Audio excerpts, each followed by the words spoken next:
Hi, this is Dr. R. Kishore Kumar from Tamil Nadu. இந்த வீடியோவுக்கு கீழே என்னுடைய வாட்ஸ்அப் கான்டாக்ட் நம்பர் கொடுத்துருக்கேன். அது paid as well as free WhatsApp consultation number அதில் இருக்குது. ஸோ அந்த வீடியோவோட லிங்க்கை வந்து கீழே பேஸ்ட் பண்ணியிருக்கேன். அதை முழுசாக ஸ்கிப் பண்ணாமல் பார்த்துட்டு ஸோ நான் கேட்டிருக்க டீட்டெயிலில் அனுப்புங்க. Hi, this is doctor R Kishore Kumar from Tamil Nadu. இந்த வீடியோவில் டாகில் வந்து எப்போ பிளட் டெஸ்ட் எடுக்கணும், அதில் எத்தனை விதமான டெஸ்ட் இருக்குது, ஸோ அந்த என்னென்ன பேராமீட்டர்ஸ் இருக்குது அப்படிங்கிறத பேசிக்காக பார்க்க போகிறோம். ஸோ டாகை பொறுத்த வரைக்கும் பார்த்திங்கனாக்கா நிறைய நோய்கள் மனிதர்களுக்கு எப்படி வருமோ அது மாதிரி நிறைய நோய்கள் வரும். கேன்சர் வரும், ஸோ கிட்னி ஃபெயிலியர் வரும், ஜாண்டிஸ் வரும், ஸோ ஹார்ட் ஃபெயிலியர் வரும், அது மாதிரி எல்லாமே வரும். ஸோ பேசிக்காக வந்து ஒரு நோய்வாய்ப்படும் பொழுது நம்ம பிளட் டெஸ்ட் எடுத்தாலே மெஜாரிட்டி நிறைய பிரச்சனையை கண்டுபிடிச்சிடலாம். ஸோ எப்பப்போ எல்லாம் எடுக்கணும் அப்படின்னு பார்க்க போகிறோம். ஸோ பொதுவாக வந்து ஒரு டாக் வந்து வெயிட் லாஸ் இருந்துக்கிட்டே இருக்குது, ரிப்ஸ் எல்லாம் எலும்பெல்லாம் தெரியுது, ஸோ அப்பப்போ வாமிட் பண்ணிக்கிட்டே இருக்குது. ஸோ அந்த மாதிரி கண்டிஷனில் வந்து கண்டிப்பாக பிளட் டெஸ்ட் எடுத்து பார்க்கணும். அடுத்து வந்து பார்த்திங்கன்னா ஐலேருந்து தொடர்ந்து டிஸ்சார்ஜ் இருந்துக்கிட்டே இருக்கும், அந்த பூளை கட்டுதுன்னு சொல்லுவோம். ஸோ அந்த மாதிரி ஏதாவது இன்ஃபெக்ஷன், குரானிக் இன்ஃபெக்ஷனில் பார்த்திங்கன்னா ஐயில் வந்து டிஸ்சார்ஜ் இருக்கும், சில நேரம் வல்வா வஜைனாவில் இருந்து டிஸ்சார்ஜ் இருக்கும். ஸோ அந்த மாதிரி நேரத்தில் வந்து சாப்பாடு குறையும் பொழுது, சாப்பாடு வந்து நல்லா சாப்பிட்டுக்கிட்டு இருக்க டாக் வந்து சாப்பிடவே சாப்பிடாது, கொஞ்சம் கொஞ்சமாக பார்த்திங்கன்னா ஆக்டிவிட்டி எல்லாம் கம்மியாகி சோர்ந்து படுத்துடும். ஸோ அந்த மாதிரி நேரங்களில் வந்து கம்ப்ளீட்டாக ஒரு பிளட் டெஸ்ட் எடுத்து பார்க்குறது நல்லது. ஸோ பிளட் டெஸ்ட் வந்து பேசிக்காக வந்து 3 வகையாக பிரிக்கலாம். இது பேசிக்கானது. ஒன்று வந்து பார்த்திங்கன்னா சிபிசி அப்படின்னு சொல்லுவாங்க, கம்ப்ளீட் பிளட் கவுண்ட்டுன்னு சொல்லுவாங்க. அடுத்து வந்து பார்த்திங்கன்னா ரீனல் ஃபங்க்ஷன் டெஸ்ட் இருக்குது, லிவர் ஃபங்க்ஷன் டெஸ்ட் இருக்குது. இந்த 3ஐயும் எடுத்து பார்த்தாலே ஓரளவுக்கு 90% வந்து டாகில் என்ன ப்ராப்ளம் இருக்குது அப்படிங்கிறத ஈஸியாக நம்ம கண்டுபிடிச்சிடலாம். அடுத்து வந்து ஒரு டாகுக்கு ப்ராப்ளம் இருக்கும்போது நம்ம தொடர்ந்து ட்ரீட்மெண்ட் கொடுப்போம். ஸோ நீங்களும் நம்ம ஹாஸ்பிட்டலில் இல்லை கிளினிக் எடுத்துகிட்டு போவீங்க. எந்த இம்ப்ரூவ்மெண்ட்டும் இல்லைன்னா நீங்களே டாக்டர்கிட்ட வந்து பேசிக்காக அந்த சிபிசி, லிவர் ஃபங்க்ஷன் டெஸ்ட்டுன்னு சொல்லக்கூடிய எல்எஃப்டி, ஆர்எஃப்டின்னு சொல்லுவாங்க, ரீனல் ஃபங்க்ஷன் டெஸ்ட்டு, இது எல்லாத்தையுமே எடுத்து பார்த்துறது நல்லது. ஸோ பிளைண்டாக வந்து மாதக்கணக்கிலையோ இல்லை 10 நாள் 15 நாள் ட்ரீட்மெண்ட் கொடுத்து பார்த்துட்டு ஒரு இம்ப்ரூவ்மெண்ட்டும் இல்லைங்கிற பட்சத்தில் லாஸ்ட்டாக பிளட் டெஸ்ட் எடுக்கிறதுக்குள்ளே இன்னும் கண்டிஷன் வந்து ரொம்ப மோசமாகிடும். ஸோ அதனால் எப்பயுமே இயர்லியராக எடுத்து பார்க்குறது ரொம்ப நல்லது. அதே மாதிரி ஒரு ஏஜ்டு டாகுக்கு வந்து பார்த்திங்கன்னா இந்த மாதிரி கம்ப்ளீட்டாக இந்த பேசிக் டெஸ்ட்டு வந்து ஒரு 7-8 வயசு ஆகிடுச்சினால இயர்லி ஒன்ஸ் எடுத்து பார்க்குறது ரொம்ப நல்லது. ஃபஸ்ட்டு வந்து சிபிசின்னு சொல்லக்கூடிய கம்ப்ளீட் பிளட் கவுண்டை பற்றி பார்க்க போகிறோம். ஸோ அதில் வந்து பார்த்திங்கன்னா ஃபஸ்ட்டு வந்து ஹீமோக்ளோபின் அப்படின்னு சொல்லக்கூடிய அந்த இரத்தத்தோட நிறமியை வந்து பார்ப்போம். அதுதான் வந்து ஆக்சிஜனை வந்து செல்லுக்கெல்லாம் வந்து பிளட்டில் வந்து டிரான்ஸ்போர்ட் பண்ணுறது. ஸோ அதோட அளவு வந்து குறைஞ்சிச்சின்னா, ஹீமோக்ளோபினோட அளவு குறையும் பொழுது ரத்த சோகை இருக்குதுன்னு ஈஸியாக நம்ம கண்டுபிடிச்சிடலாம். மூச்சு திணறல் இருக்கும், ரொம்ப டயர்டாகிடும். ஸோ டாகுக்கு வந்து நார்மல் வேல்யூ வந்து பார்த்திங்கன்னா ஒரு 11.11லேருந்து ஒரு 19 வரைக்கும் இருக்கும். ஸோ அது நார்மல் வேல்யூ. ஸோ அதுக்கு கீழே வந்து கம்மி ஆகிடுச்சுன்னா அந்த ஹீமோக்ளோபின் லெவலுக்கு வந்து குறைஞ்சிருச்சுன்னு அர்த்தம். அடுத்து வந்து ஆர்பிசின்னு சொல்லக்கூடிய இரத்த சிவப்பணு, அதுவும் வந்து பார்த்திங்கன்னா நார்மல் வேல்யூ வந்து நம்ம பார்த்திங்கன்னாக்க ஒரு 4.9லேருந்து ஒரு 7.8 மில்லியனில் இருக்கும் பர் கியூபிக் மில்லிமீட்டர். ஸோ அதோட அளவு வந்து குறையும் பொழுது இரத்த சோகை இருக்குதுன்னு நம்ம ஈஸியாக கண்டுபிடிக்கலாம். அடுத்து வந்து டபிள்யூபிசி கவுண்ட் பார்ப்போம். டபிள்யூபிசிங்கிறது ஒயிட் பிளட் செல்ஸ்ன்னு சொல்லுவோம், இரத்த வெள்ளை அணுக்கள். ஸோ அந்த டபிள்யூபிசின்னு சொல்லப்படக்கூடிய இரத்த வெள்ளை அணுக்கள் வந்து மெயினாக வந்து நம்ம உடம்புல இல்லை டாகில் வந்து ஏதாவது ஒரு இன்ஃபெக்ஷன் வருது, வைரஸ் வருது, பாக்டீரியா வருது, பேராசைட்ஸ் வருதுன்னா அதுதான் ஃபஸ்ட்டு ரியாக்ட் பண்ணும். ஸோ அதில் வந்து நிறைய டிஃப்ரென்ஷியல் கவுண்ட்டுன்னு சொல்லுவோம். அதுலேயே 5 வகையான தனியான செல்கள் இருக்குது. அது நியூட்ரோஃபில்ஸு, லிம்போசைட்ஸு, ஈசோனோஃபில்ஸு, ஃபேசோஃபில்ஸு அப்படின்ட்டு நம்ம 5 வகையாக பிரிக்கலாம். ஸோ பேசிக்காக வந்து இந்த டபிள்யூபிசி கவுண்ட் வந்து டாகை பொறுத்த வரைக்கும் பார்த்திங்கன்னாக்க ஒரு 5,000லேருந்து 17,000 வரைக்கும் ரேஞ்சில் இருக்கும் பர் கியூபிக் மில்லிமீட்டர். அதோட அளவு வந்து அதிகமாகும் பொழுது நம்ம இன்ஃபெக்ஷன் இருக்குதுன்னு கண்டுபிடிக்கலாம், சில நேரம் கேன்சர் இருக்கிறத கண்டுபிடிக்கலாம். அதுலேயே வந்து டிஃப்ரென்ஷியல் கவுண்ட் வந்து பார்ப்போம். நியூட்ரோஃபில்ஸ் அதிகமாக இருக்குனாக்க சிவியரான ஒரு இன்ஃபெக்ஷன் இருக்குதுன்னு அர்த்தம்.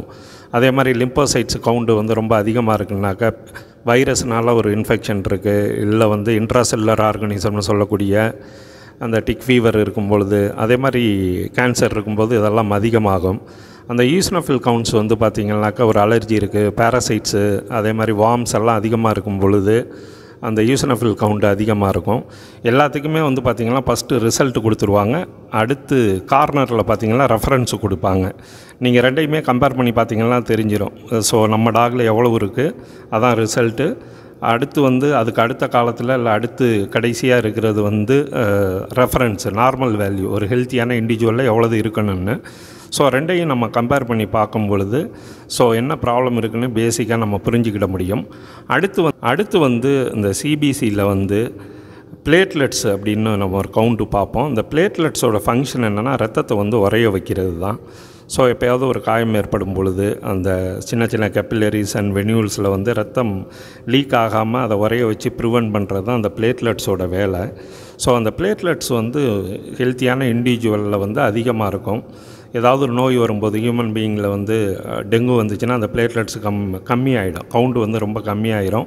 ஸோ இன்டர்னல் ப்ளீடிங் வந்து ஸ்டார்ட் ஆகிடும். ஸ்கின்னுக்கு கீழே எல்லாம் பார்த்திங்கனாக்கா ப்ளீடிங் ஆக ஆரம்பிச்சிடும். ஸோ அதை அப்படியே விட்டோம்னா வந்து உயிரை காப்பாற்றுறது கஷ்டம். அதே மாதிரி டாகை பொறுத்த வரையும் பார்த்திங்கன்னா அந்த டிக் ஃபீவரில் வந்து பிளேட்லெட்ஸ் கவுண்ட் வந்து ரொம்ப கம்மியாயிரும். ஸோ அதனால தான் வந்து பார்த்திங்கன்னா மூக்கிலேருந்து வந்து எபிஸ்டாக்சிஸ்ன்னு சொல்லுவோம், மூக்கிலேருந்து ரத்தம் ஊற்றிக்கிட்டே இருக்கும். அடுத்து ஆன்டீரியர் யூவிஐட்டிஸ்ன்னு சொல்லுவோம், கண்ணில் வந்து ரத்தம் சேர்ந்து அந்த கண் பார்வையே போயிடும். இந்த பிளேட்லெட்ஸ் கவுண்ட் வந்து குறைஞ்சிச்சின்னா டாகுக்கு வந்து நம்ம ப்ராப்பராக ட்ரீட்மெண்ட் கொடுக்கணும். அதை அதிகப்படுத்துறதுக்கு நிறைய மெடிசன்லாம் இருக்குது. அது கொடுக்கலன்னா டாகை வந்து சேவ் பண்ணுறது கஷ்டம். இந்த பிளேட்லெட்ஸ் வந்து பார்த்திங்கன்னா டாகில் வந்து ஒரு 2 lakhsலேருந்து 5 lakhs வரைக்கும் normal value per cubic millimetre இருக்கும். ஸோ 2 lakhsக்கு கீழே கம்மியாகிட்டே போகுது. ஒரு 60,000 70,000 தான் பிளேட்லெட்ஸ் கவுண்ட் இருக்குன்னாக்கா அதுக்கு டிக் ஃபீவர் இருக்கிறதுக்கான வாய்ப்பு இருக்குது. அப்படியே விட்டாக்க மூக்கிலேருந்து ரத்தம் வர்றது, ஆன்டீரியர் யூவிஐட்டிஸ் வர்றது, அந்த மாதிரி இறந்து போகலாம் வாய்ப்பு இருக்குது. ஸோ இந்த பிளேட்லெட்ஸ் கவுண்ட் வந்து டாகில் வந்து ரொம்ப இம்பார்ட்டன்ட். ஏன்னா டாகில் வந்து டிக் ஃபீவர் ரொம்ப அதிகமாக வரும். அதுலேயும் ஜெர்மன் ஷெப்பர்டில் அந்த டிக் ஃபீவர் ரொம்ப அதிகமாகி பிளேட்லெட்ஸ் அடிக்கடி கம்மியாகிறதுக்கு வாய்ப்பு இருக்குது. அடுத்து வந்து பார்த்திங்கன்னா அந்த ஹெமட்டோக்ரிட்டுன்னு சொல்லுவோம். அந்த ரெட் பிளட் செல்ஸ்ன்னு சொல்லக்கூடிய ரத்த சிவப்பணுக்களோட பர்சன்டேஜ் எவ்வளோ இருக்குது. அடுத்து எம்சிவின்னு சொல்லுவோம், அதோட சைஸ் வந்து எப்படி இருக்குது, நார்மல் சைஸில் இருக்கா, அப்நார்மலாக இருக்கா, இம்மெச்சூர்டாக இருக்கா அப்படின்னு பார்க்குறது தான் எம்சிவின்னு பேர். அடுத்து வந்து பார்த்திங்கன்னா எம்சிஹெச்ன்னு இருக்குது, அது அமௌண்ட் ஆஃப் ஹீமோக்ளோபின் எவ்வளவு இருக்குதுன்னு பார்க்குறது. அடுத்து வந்து எம்சிஹெச்சின்னு இருக்குது, பர்சன்டேஜ் ஆஃப் ஹீமோக்ளோபின் எவ்வளவு இருக்குதுன்னு பார்க்குறது. இது எல்லாம் சேர்த்து தான் வந்து சிபிசின்னு சொல்லுவோம். அது ஹியூமனுக்கும் ஒரே மாதிரி தான். ஸோ ஆனால் அந்த நார்மல் ரேஞ்சு வந்து வேரி ஆகும். அனிமல்ஸுக்கும் ஒரே மாதிரி தான் எல்லா பேராமீட்டர்ஸும் பார்ப்போம். அடுத்து வந்து எல்எஃப்டின்னு சொல்லக்கூடிய லிவர் ஃபங்க்ஷன் டெஸ்ட்டை பற்றி பார்க்க போகிறோம். லிவர் ஃபங்க்ஷன் டெஸ்ட்டுங்கிறது நம்ம உடம்புல உள்ள டாகோட உடம்புல உள்ள கல்லீரல் வந்து ஹெல்த்தியாக இருக்கா, ஆரோக்கியமாக இருக்கா, இல்லை ஜாண்டிஸ் இருக்கா, ஹெப்படைட்டிஸ் இருக்கா அப்படிங்கிறத அசஸ் பண்ணுறதுக்காக சீரம் கலெக்ட் பண்ணி, பிளட்டை கலெக்ட் பண்ணி, அதில் சீரத்தை கலெக்ட் பண்ணி அந்த என்சைம்ஸை எல்லாம் வந்து மெஷர் பண்ணுவாங்க. ஸோ நார்மலாக வந்து லிவரில் வந்து நிறைய என்சைம்ஸு செல்லுக்குள்ளே இருக்கும். அந்த செல்ஸை வந்து ஹெப்பாட்டிக் செல்ஸ்ன்னு சொல்லுவோம். ஹெல்த்தியான இண்டிவிஜுவலில் வந்து அந்த என்சைமோட அளவு வந்து சீரத்தில் பிளட்டில் வந்து கம்மியாக இருக்கும். இப்போ ஏதாவது ஒரு நோய் வருது, ஜாண்டிஸ் வருது, ஒரு இன்ஃப்ளமேஷன் வருது அப்படின்னா ஸோ அந்த செல்லுக்குள்ளே, அந்த ஹெப்பாட்டிக் செல்லுக்குள்ளே உள்ள என்சைம்ஸ் வந்து அந்த செல் மெம்பரேன்லாம் ரப்சர் ஆகி அந்த செல்லு உடஞ்சிரும். ஹெப்பாட்டிக் செல்ஸ் எல்லாம் டேமேஜ் ஆகி அந்த என்சைம்ஸ் எல்லாம் வந்து ரத்தத்தில் கலந்துரும். ஸோ அதை நம்ம பிளட் டெஸ்ட் எடுத்து பார்க்கும்பொழுது அளவு நார்மல் வேல்யூவோட ரொம்ப அதிகமாக இருக்கும். ஸோ அப்படி இருக்கும்போது தான் நம்ம வந்து லிவரில் வந்து ப்ராப்ளம் இருக்குது, ஜாண்டிஸ் இருக்குது, ஹெப்படைட்டிஸ் இருக்குது அப்படிங்கிறத ஈஸியாக கண்டுபிடிக்க முடியும். அதில் வந்து நிறைய பேராமீட்டர்ஸ் வந்து பார்ப்பாங்க. அதில் வந்து பார்த்திங்கன்னாக்கா ஏஎல்டின்னு சொல்லக்கூடிய அலனைன் டிரான்ஸ்அமினேஷன் ஒரு என்சைம் பார்ப்பாங்க, ஏஜிபிடின்னு சொல்லுவோம். அடுத்து வந்து அஸ்பர்டேட் டிரான்ஸ் அமினேஷன் சொல்லுவோம், ஏஜிஓடின்னு சொல்லுவோம். அடுத்து அல்கலைன் பாஸ்பேட்டேஸ், ஏஎல்பி அப்படின்னு ஷார்ட்டாக சொல்லுவோம். அது இல்லாமல் பார்த்திங்கன்னா பிலிருபின் ஒரு நிறமி இருக்குது, அதுலேயே இன்டைரக்டு, டைரக்டு அப்படின்னலாம் இருக்குது. ஸோ இது எல்லாமே எப்போ வந்து ரத்தத்தில் அதிகமாகும்னா லிவரில் வந்து டேமேஜ் அதிகமாகும்போது செல்லு உள்ள அந்த என்சைம்ஸ் எல்லாம் வெளியே வந்து ரத்தத்தில் கலக்கும்போது, ஒரு கல்லீரலில் பாதிப்பு அதிகமாகும்போது ரத்தத்தில் கலந்து அளவு அதிகமாக காமிக்கும். ஹெல்த்தியான ஒரு டாக்லேயோ ஹியூமன் பீயிங்லேயோ இந்த வேல்யூவெல்லாம் நார்மல் ரேஞ்சில் இருக்கும்.